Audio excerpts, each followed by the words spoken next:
Hey there, it's Scott Welsh. It's Wednesday, March 2nd, 2016, and it's time for the weekly blog post. Now, as you know, TradeStation announced last week that it's transferring its Forex department over to Oanda. And that's kind of a big deal for me, considering my entire financial future depends on me being able to trade Forex robots on TradeStation. But I'm not the only one that this announcement has affected. I actually uncovered some video, and this is actual footage of how Richard Gere handled the situation between him and his TradeStation representative. Oh, don't you do it! Don't you! I got nowhere else to go! That didn't go well, but I totally understand how he feels. This is the fallout from the bombshell that TradeStation dropped. And here's the silver lining, I guess you could say.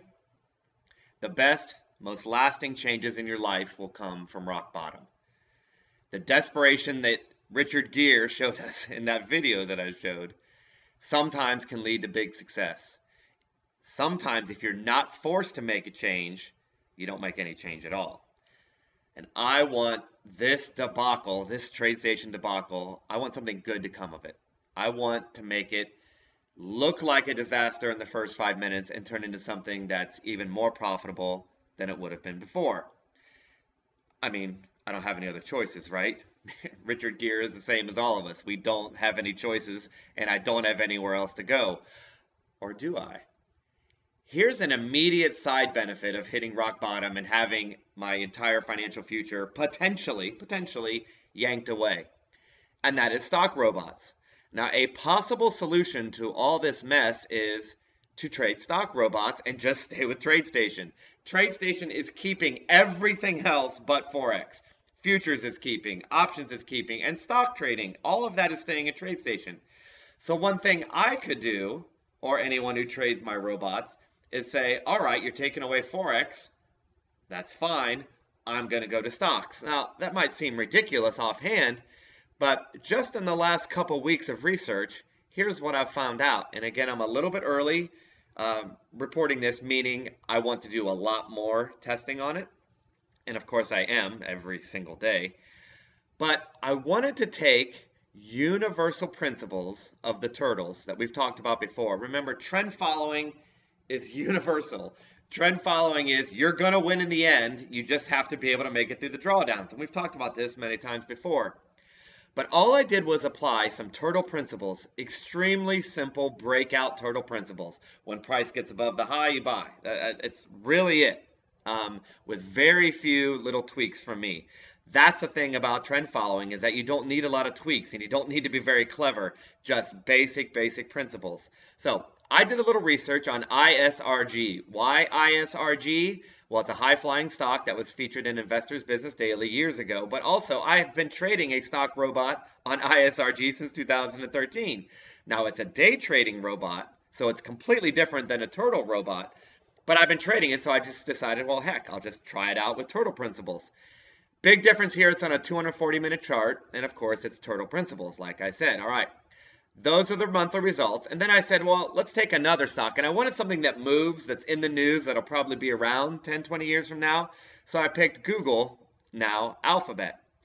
All I did was take those two. I've only tested a few others, and I'm just getting started. But here are the results of this. Let's say I decide, okay, heck with Forex. Heck with it. I'm going to go to stocks so I don't have to change platforms. Let's take a look. Here are the monthly totals, and I'll make it a little bit bigger. Hopefully it's easy to see on video. Make it even bigger, okay? There are the monthly totals. Of course, it's been a little rocky in 2016, and I took it all the way down to 2007, okay? Here are the results. 2015 through 2010 on a sample $10,000 account, right? We always talk about hypothetical $10,000 accounts. And this was sized for a $10,000 account using the margin available for stock traders on a $10,000 account. And here are the results. No losing years between 2010 and now. And here are the monthly results. Now, since 2007, this has averaged $362 a month on a $10,000 account. You know what that is? That's really, really good money, right? That's 3.6 a month, blah, blah, blah, times 12. You do the math. But per month, this is what it's been since 2013, since 2014, and typo there, 2015. And you can see that from 2014 to 2015, it's slightly gotten better, even through all the crazy stuff that the stock market's been through.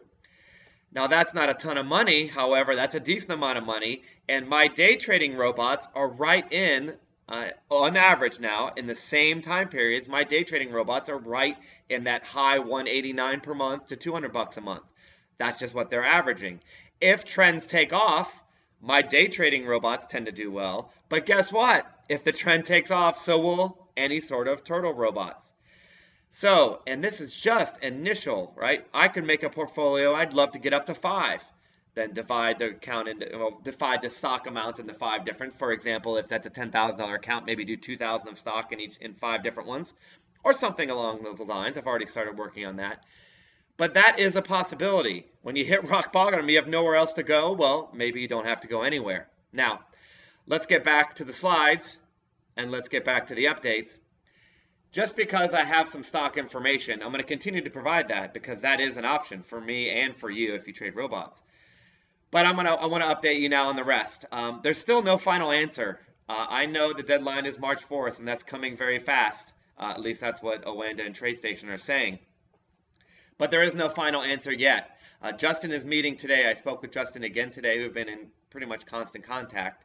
And Justin is an introducing broker at Forest Park FX, if you don't know for some reason. But he's actually has 2 meetings scheduled with Oanda and TradeStation today. It is a long shot. I'm not going to try to get your hopes up. But it's still on the table that none of this would happen and that you can just keep TradeStation and just move on. They're not going to offer that probably, I don't know. They're not going to offer it for all the 2,000 people or whatever, or the multi-thousands of people that are coming over. But for a small group of people that work with Justin, it's possible. So I can't say we have to go somewhere else yet because we may not have to. I've gotten my 15-minute day trading robot. I call this the Hornet. My girlfriend named it that. It's called the Hornet because it trades a lot compared to long-term trading robots. Buzzes around like a little hornet. But anyway, the 15-minute robot has been programmed in. I've been working with Wes, who is doing all my MT4 programming, Wes of TFL 365, and the Booker Report. We've been meeting literally about an hour a day, every day, trying to make it work. Now, there are some subtleties when you're doing a day trading robot. There's some subtleties. For example, what if the RSI on my TradeStation is 70.01? And what if the RSI reading on the same RSI, same length or whatever, what if the RSI reading on MT4 is 69.99? That is nearly identical. But let's say the robot is scheduled to do something when the RSI is over 70, for example. Well, it's going to take a trade on TradeStation, and it's not going to take a trade on MT4. Now, that doesn't happen very much, and we've gone through it trade by trade or whatever, but it does happen. Now, what I care about is, does that affect profitability in the long term, meaning 10, 20 years? Well, the answer is probably not. One trade is not going to make a difference when you have 1,300 trades. But that is the fun part of transferring, not just to MT4, but to anywhere. The RSI readings might be just a micro centimeter off, right? Just a small amount off. What's a micro centimeter? Anyway, just a small amount off, and that can make a difference. And then there's the time of day, if you're using GMT time versus Eastern time and blah, blah, blah. So there's a lot of little things, but we've got the robot in, we've got the nuts and bolts. Now we just have to make it nearly identical or as close as I can feel and not worry about profitability going forward in the future. So that's already been built. Wes has already started building the turtle robots for MT4. And I feel really great about these. I don't have them done yet, so I might change my mind if I see it on the screen. But turtle robots are going to transfer nicely. I just believe that because you don't need precise entries. It doesn't matter what the indicators say. You're just getting in on a price high. It's going to be nearly identical. I am, before the robots are done, of course, so I might eat my words, but I'm extremely confident what the turtle robots are going to look like in MT4. So I'll keep you posted on that. And I'm going to build the other one by one. I've got another trend following robot that Wes is actually building at the same time. So I'm going to have a trend following and a turtle robot. That will all be done probably within 24 hours. So bottom line is there's still a lot happening. There's still a lot going on. My goal is to miss as little trading as possible. If in fact it is shut down on March 4th, I've got to be up and running again as soon as possible. So rest assured, this is my future too. I'm going to get this done as fast as possible. What to do now is check your email. I'll be sending out emails in a group email. You can also email me individually and I'll answer you back. Twitter, I'm putting updates on what's happening with me. Please check Twitter. Check the blog posts. And there's also that Thursday webinar, which, let's go to the next slide. Let me give you this information first. ScottWelch@gmail.com is how to reach me, only one T. There's Twitter if you don't have it. There's Justin, by the way, if you want to get in touch with him. Okay. There is that Thursday webinar, and I will link to that underneath this video, and I will also send out an email if you're on my email list with a link to the Thursday webinar. I may have more information tomorrow, and that's Thursday, 2 p.m. Eastern Time. I do a TFL webinar, Let's Talk About Robots webinar, every single Thursday. It lasts about a half hour. So the link will be on this video, like I said, and on the blog post. So if you have not registered for the Thursday webinar and you want more news, come see us tomorrow at 2 p.m. Eastern. That's all for this week. There's a lot happening. I will keep you posted, and we'll try to get this solved as soon as possible. Talk to you soon.